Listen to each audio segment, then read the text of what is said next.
Mesdames, Messieurs, bonsoir. Quel plaisir de vous retrouver pour notre rendez-vous d'actualité Métro News. À la une de ce jeudi 27 novembre, alors que le référendum a été suspendu, le PNUD somme les autorités haïtiennes de présenter un rapport détaillé sur l'utilisation de 800 000 $ et 50 millions de gourdes allouées au référendum constitutionnel abandonné. Néanmoins, les organisateurs de la conférence nationale assurent avoir transmis au CPT depuis le 23 mai l'ensemble des documents issus des consultations tenues en Haïti et dans la diaspora. Les kidnappings connaissent une nette augmentation dans plusieurs quartiers de Delma ces derniers jours. Selon le collectif Défenseurs Plus, plus de 2000 personnes ont été enlevées ou portées disparues depuis le début de l'année, soit près d'une demi-douzaine par jour. Un climat de peur et de précarité s'installe alors même que la fin d'année s'approche. Et puis la transformation de la mission multinationale en force de répression des gangs a été au centre d'une table sectorielle organisée par le Centre d'analyse et de recherche en droits de l'homme CARD, à laquelle a pris part le Premier ministre Alix Didier Fils-Aimé, des représentants diplomatiques et de la société civile.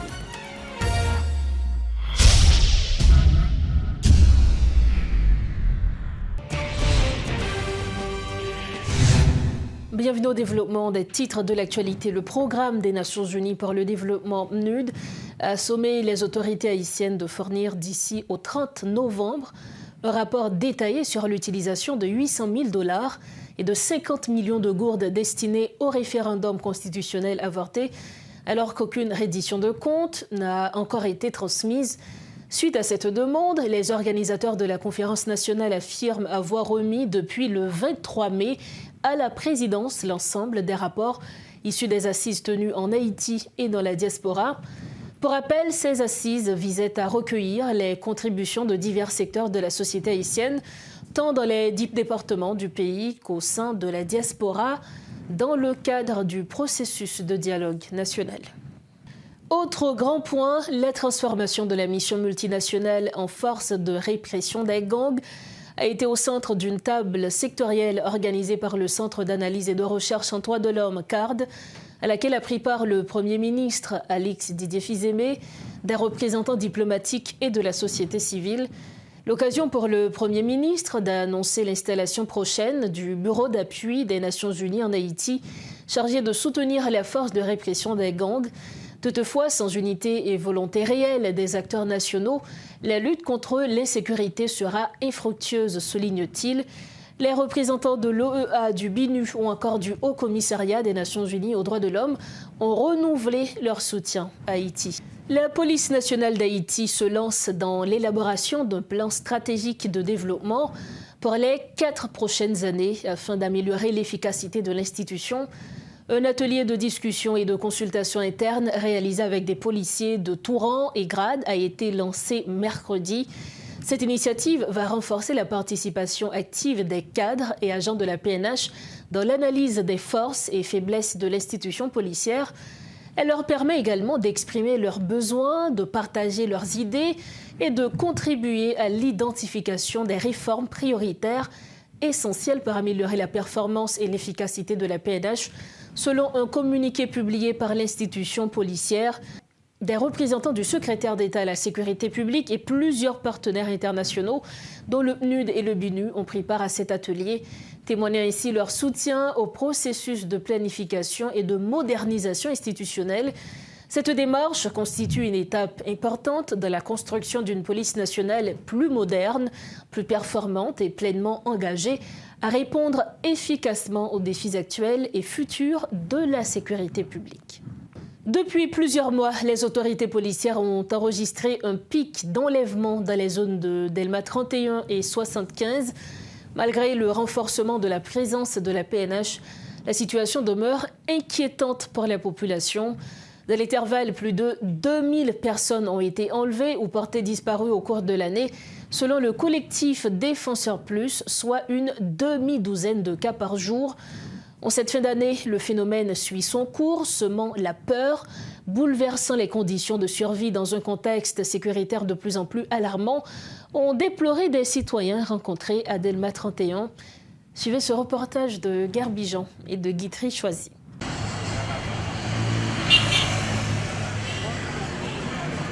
Delma 31 est le nouveau bastion du kidnapping depuis quelque temps. Ici, dans ces coins de rue, la crainte règne parmi les citoyens. On a fonctionné là comme il faut que fonctionner.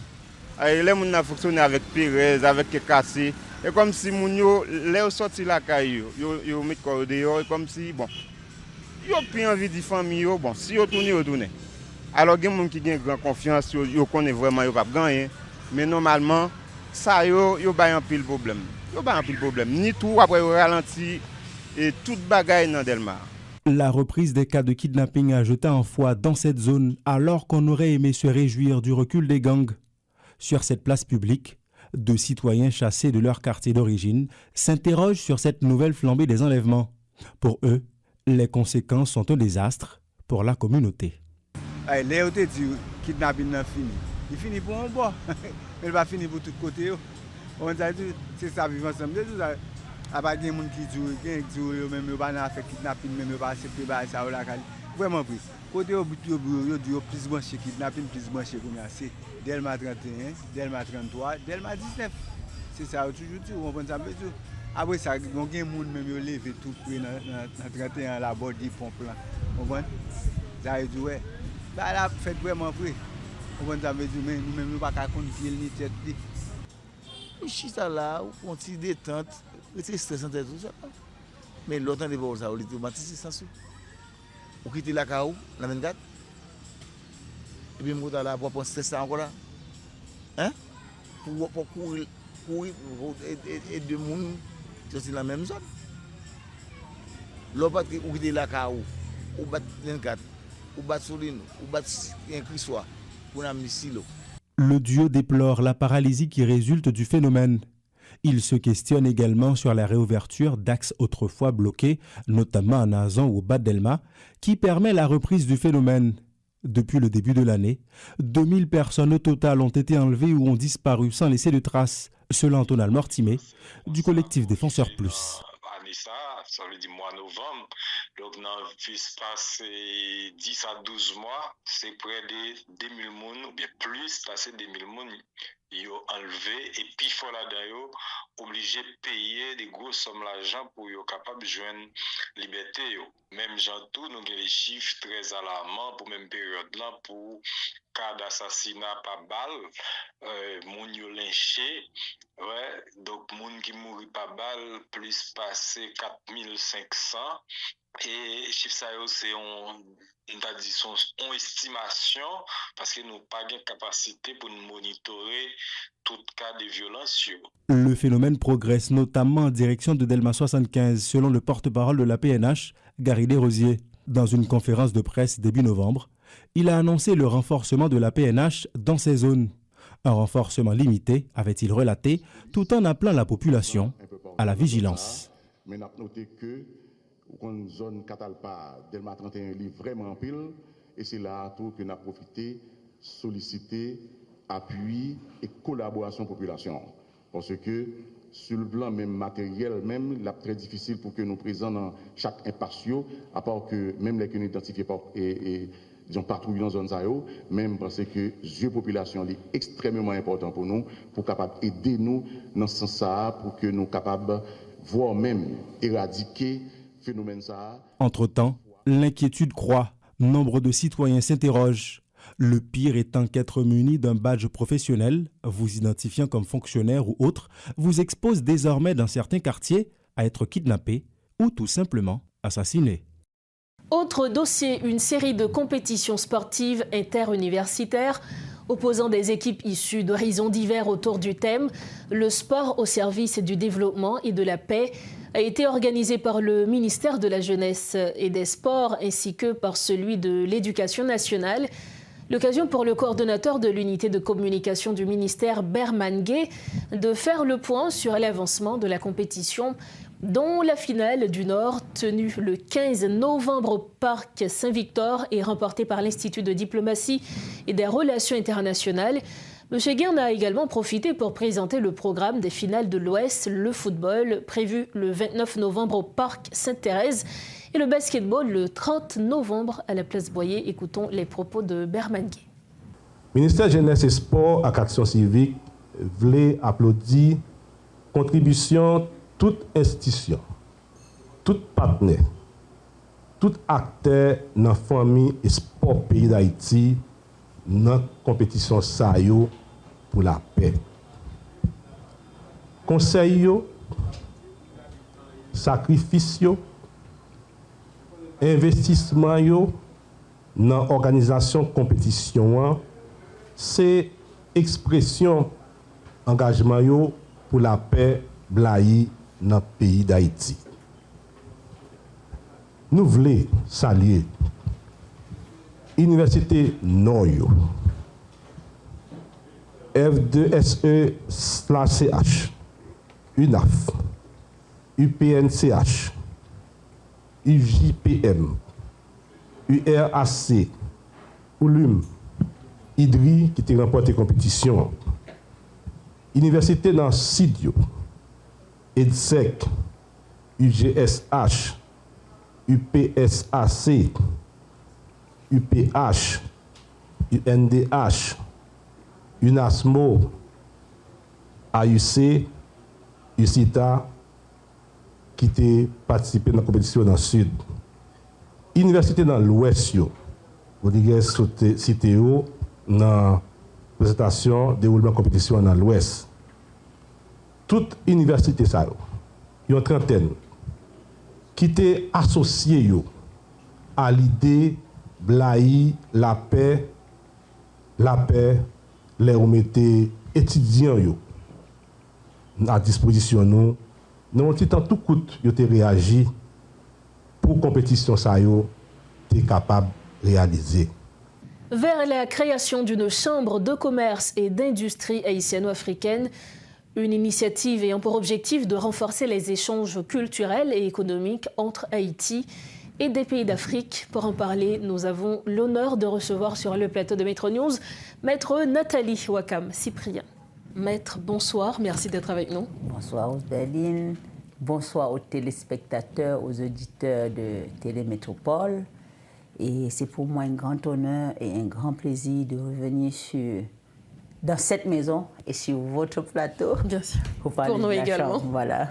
Pour nous également, comme je viens de le dire, lancement ce vendredi 28 novembre 2025 de la Chambre de commerce et d'industrie haïtiano-africaine. La première. Ah oui, quelle est donc la vision fondatrice de cette chambre? Alors, avant de parler de la vision, laissez-moi vous présenter la chambre en deux mots. La Chambre de commerce et d'industrie haïtiano-africaine est une organisation nationale à portée internationale dotée d'une vocation économique, diplomatique et culturelle. Son objectif fondamental est de renforcer les relations entre la République d'Haïti et les 55, j'insiste bien dessus, 55 États d'Afrique. Donc maintenant, quelle est la vision? La vision est de faire de la CCIHA le premier catalyseur, parce que, comme je vous ai dit, c'est une grande première, oui. C'est la première chambre dans cet ordre-là, le premier catalyseur institutionnel des relations économiques, commerciales, industrielles et culturelles entre Haïti et l'Afrique, au service d'un développement inclusif, mais surtout durable.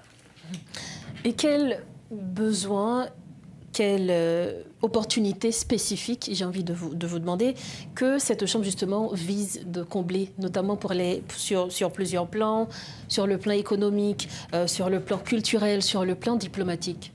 Alors, quelle est la mission de la chambre? En un mot, la chambre s'articule autour des objectifs suivants. Premièrement, faire la promotion de la coopération économique, commerciale, scientifique et technologique entre Haïti et les États africains. Deuxièmement, encourager les investissements croisés dans les secteurs clés tels que l'agriculture, l'énergie, le numérique, le tourisme, la culture et les industries créatives. Il y en a beaucoup maintenant. Et en troisième lieu, renforcer la diplomatie économique haïtienne et africaine par des initiatives bilatérales ou multilatérales. Et vous nous avez dit qu'il y a environ 55 pays d'Afrique, justement. Est-ce que vous pouvez nous donner quelques exemples de pays d'Afrique qui seront dans ce projet avec vous? Laissez-moi déjà, en fait c'est l'Afrique en entier, mais laissez-moi vous dire quel est le plan stratégique de la Chambre pour s'implanter. Nous avons divisé l'Afrique en 5 régions. Région Nord, région Sud, région Ouest, région Est et l'Afrique centrale. Dans la région Est, nous avons 15 États. Et dans la région Est, on trouve aussi le Rwanda, le Kenya. Dans la région Ouest, ça c'est vraiment le gros lot parce que la plupart d'Haïtiens, culture, vaudou et tout le reste viennent de l'Ouest. On a le Bénin, le Togo, le Burkina Faso, le Mali et tout cela. C'est la région il y a aussi 15 États à l'Ouest. Maintenant, on a la région Nord, on a l'Égypte, la Somalie, l'Algérie, le Maroc. Tout ça, c'est au Nord, ce qu'on appelle aussi l'Afrique blanche. Et dans la région Sud, on a la République sud-africaine, l'Angola, tous ces pays-là. Donc, et en Afrique centrale, d'où je viens, on a le Cameroun, on a le Tchad, la République centrafricaine, le Gabon, plein d'autres pays comme ça. Donc, vraiment, nous comptons nous installer région par région. Donc, en Haïti, déjà, nous avons 3 représentants régionaux qui sont déjà connus. Nous cherchons les 2 autres représentants régionaux. Et les représentants régionaux auront pour travail de trouver les représentants pays. Donc, si je représente la région Nord, c'est normal que je puisse aller chercher maintenant dans le Nord, dans tous les États listés dans le Nord, qu'on voit comment s'implémenter. Mais la grande nouvelle, c'est que, fort de la sociologie haïtienne, nous avons pensé qu'il serait judicieux et même justifié que nous commencions par l'Ouest. Et à l'Ouest, dans un premier temps, je voulais faire avec le Sénégal, parce que j'ai aussi un très grand papa, vraiment, qui était l'ancien président de l'Assemblée nationale sénégalaise, M. Niasse, et que je salue d'ailleurs, je ne sais pas si vous voyez l'émission, qui est maintenant retraité. Et notre représentant Ouest est une femme qui a non seulement grandi en Afrique, au Gabon, en Afrique centrale et de l'Ouest, et a épousé un Ouest-Africain du Bénin. Et elle se reconnaîtra. Et alors, elle a des liens avec le président actuel du Bénin, donc ça va vraiment en droite ligne avec cela. Elle a dit, Maître Wakam, fort de tout cet héritage, cette proximité, il vaut mieux qu'on commence par le Bénin. Donc, pour moi, ça ne cause aucun problème. Et nous prévoyons déjà que d'ici mars, avril, nous allons avoir notre premier voyage d'implantation de la Chambre en Afrique au Bénin. Alors, je suis sûre que tous les Haïtiens, Haïtiennes qui nous regardent, assurément, il y a souri côté parce qu'effectivement, c'est une très, très bonne initiative. Et je pense que les Haïtiens veulent justement cette connexion, cette proximité avec l'Afrique, notre terre, notre berceau. C'est phénoménal. Je n'avais pas idée. Justement. Je n'avais vraiment pas idée jusqu'à ce que je fasse une émission quand je vois les retombées. Quand je vois... Hier, ce matin, je me suis levée, j'ai pleuré 2 fois, tant du côté du Cameroun à voir maintenant comment... Des pleurs de joie, oui, des pleurs de joie. Les commentaires d'une cousine sur le réseau familial, ça m'a fait pleurer en me disant, ma fille, donc tu as décidé de nous ramener nos frères qui étaient partis là, qu'on avait perdus, tu vas nous les ramener au Cameroun. Que Dieu te bénisse. Ça m'a fait pleurer. Et j'entends des côtés des Haïtiens, oh, mais Wakam, côté, tout le temps ça, ou vient trop tard, mais Wakam, il était temps. Il y a plein de choses qui se disent et qui m'émeuvent. Et je pense que conjoncturellement, c'est une très bonne chose parce que les gens sont à l'écoute de l'Afrique. Et comme de fait, l'Afrique, c'est le continent d'avenir. Ah oui. Ça, sans embâche. Nous allons terminer cette entrevue justement en revenant un petit peu sur votre mission. Vous l'aviez évoqué. La Chambre a pour mission de promouvoir la coopération économique, commerciale, scientifique et technologique entre Haïti et les États africains. Nous allons rester un petit peu sur la coopération économique. Est-ce que vous, d'ores et déjà, vous avez des plans, des stratégies afin que notamment les entrepreneurs africains viennent investir en Haïti, surtout dans le contexte que nous connaissons actuellement avec la violence des gangs? Soyons logiques, soyons francs. La coopération que nous installons va d'abord aller dans le sens inverse. D'accord. C'est-à-dire que, puisque nous avons nous-mêmes les entreprises, les entrepreneurs, les coopératives, les investisseurs, les industriels haïtiens et africains, vont d'abord aller du côté de l'Afrique, voir ce qui se passe. Nous avons un problème sérieux maintenant en Haïti qui est un problème de sécurité. Oui. Et vous savez que l'insécurité est l'ennemi de l'investissement. En effet. Nous souhaitons que nos dirigeants haïtiens qui ont passé 3 ans et voire 4 à louvoyer comprennent que maintenant la boucle, comme disait votre prédécesseur, est bouclée. Donc il va falloir recommencer le scénario et vraiment qu'ils prennent des mesures appropriées. D'ailleurs, il y va, c'est une question existentielle parce que le peuple haïtien, quelque part, en a marre. Donc, quand on en a marre, ça veut dire que vous êtes au bout du rouleau. Donc, s'ils veulent se recycler, pour ceux qui veulent se recycler en Haïti, donnez-nous la sécurité et vous allez pouvoir rester encore quelques jours.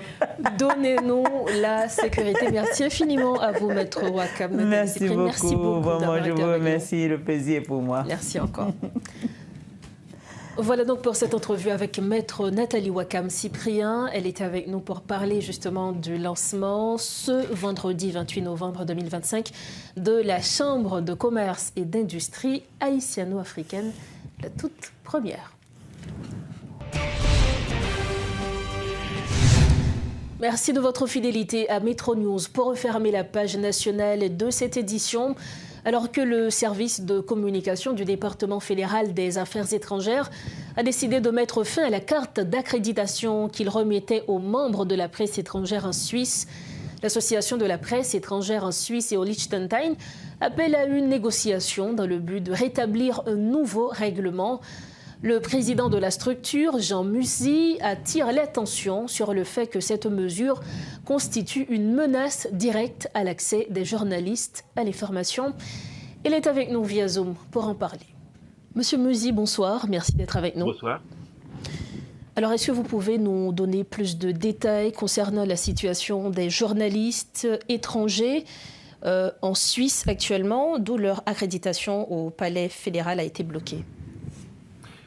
Eh bien oui, les journalistes de la presse étrangère, c'est-à-dire qui regroupent aussi bien des journalistes suisses qui peuvent travailler pour les médias étrangers que des journalistes étrangers, sont actuellement victimes d'une atteinte grave à la protection des journalistes parce qu'ils vont perdre leur carte d'accréditation. Donc c'est assez étonnant qu'un pays comme la Suisse, respectueux des droits de l'homme, avec bien entendu les libertés qu'on connaît, supprime le droit de travail, l'accès aux sources aux journalistes. Parce que sans carte de presse, vous ne pouvez pas aller suivre des manifestations, la police peut vous arrêter, etc. Vous ne pouvez pas suivre des grands événements sportifs comme, je ne sais pas, le tennis, le football, etc. Ou alors, tout simplement, accéder à des musées, des grandes expositions. On ne reconnaît pas votre statut. Et vous ne pouvez pas accéder aux sources et faire des investigations. On vous dira qui êtes-vous. Et comment les autorités justifient-elles cette décision? Oh, c'est des histoires on coupe les cheveux en 4 ou en 8 pour aujourd'hui choisir un peu les journalistes qu'on veut. C'est-à-dire, en gros, dans l'État suisse, c'est comme dans beaucoup d'autres États, et ce n'est pas très nouveau, mais c'est la raison pour laquelle il faut que nous nous battions. C'est en fait qu'on veut tout simplement prendre les journalistes qui nous intéressent, quelques grandes agences qui reproduisent fidèlement les propos gouvernementaux, et puis les réseaux sociaux. Et les journalistes, la presse, ça n'existe plus. Alors qu'en réalité, elle est extrêmement importante. Et les médias étrangers représentent l'image de la Suisse. Nous, comme correspondants, nous travaillons à refléter ce que est ce pays. Bon, on ne va pas tous au Palais fédéral écouter le gouvernement. La plupart du temps, ces journalistes travaillent sur l'ensemble du pays. Donc la carte d'accréditation nous permettait d'aller sur tout le pays. Également, on avait un règlement, parce que jusqu'en 1992, imaginez-vous que les journalistes étrangers n'aient pas le droit d'aller au Palais fédéral. À ce moment-là, il y a un scandale, ça s'est sorti. On a eu un règlement qui nous permet de contrôler un tout petit peu si le gouvernement est correct de la façon dont il recrute les journalistes, ou en tout cas les accepte. Et c'est ce règlement qui est tombé aujourd'hui. Donc aujourd'hui, c'est le fait du prince. On veut décider qui vient, comme on veut, etc. Et nous sommes tout simplement bientôt sans emploi. Il y a plus de 30% de nos membres qui n'auront plus d'emploi. Vous êtes combien environ? On ne pourra pas couvrir le pays. Vous êtes combien environ, Monsieur Mussy? Une centaine. Une centaine de journalistes étrangers. Et quel... Oui, c'est un petit pays, la Suisse. Il ne faut pas oublier que c'est 9 millions d'habitants. Mais il y a quand même la 13e puissance économique mondiale. Et quelles répercussions immédiates cette décision a déjà sur votre travail? Alors évidemment que ceux qui ont, comme moi, un média à lui donc, et une carte de presse aussi suisse, ça pose moins de problèmes. Mais nous sommes là pour défendre justement nos collègues, car la plupart des journalistes étrangers n'ont pas de carte de presse. Ça ne se fait pas. Donc il nous faut, pour leur permettre d'accéder aux sources, d'avoir une qualité pour agir, une reconnaissance. Vous savez, aujourd'hui, même dans un stade, on vous dit « Mais monsieur, vous êtes qui ?» Il y a des enjeux économiques, etc. Il y a des contrôles pour les photographes, les caméramans, etc. C'est des enjeux économiques. Il faut qu'on puisse accéder aux sources. Quand vous allez aussi directement voir des gouvernements locaux, parce qu'en Suisse, il y a 26 gouvernements locaux, c'est une confédération. À ce moment, il faut qu'on puisse se dire, ben voilà, je suis journaliste, vous avez le devoir de répondre à mes questions. Et c'est le droit que nous avons de faire, d'informer le public. Est-ce que vous avez déjà entrepris des démarches auprès des autorités? Ah oui, beaucoup. Et puis nous avons maintenant essayé de tenter d'établir un dialogue qui est très difficile, mais nous essayons d'arriver à voir si on peut avoir peut-être d'autres officines, comme la chancellerie, qui pourrait éventuellement reprendre un règlement, en faire un autre. Mais on a mis 30 ans pour l'avoir, le premier. Alors si on nous enlève le deuxième, on n'espère pas attendre aussi longtemps. Donc c'est donc sur ces mots que nous refermons cette entrevue. Merci pour vos précisions. Merci d'avoir été avec nous. Merci. Merci encore. Voilà donc les précisions du journaliste Mussy. Il était avec nous pour nous donner plus de détails concernant la situation des journalistes étrangers en Suisse. Nous arrivons au terme de ce journal. Avant de partir, le rappel des titres. Alors que le référendum a été suspendu, le NUD somme les autorités haïtiennes de présenter un rapport détaillé sur l'utilisation des 800 000 $ et de 50 millions de gourdes allouées au référendum constitutionnel abandonné. Néanmoins, les organisateurs de la conférence nationale assurent avoir transmis au CPT depuis le 23 mai l'ensemble des documents issus des consultations tenues en Haïti et dans la diaspora. Les kidnappings connaissent une nette augmentation dans plusieurs quartiers de Delma ces derniers jours.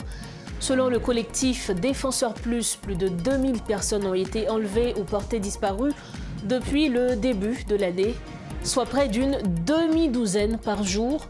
Un climat de peur et de précarité s'installe alors même que la fin d'année approche.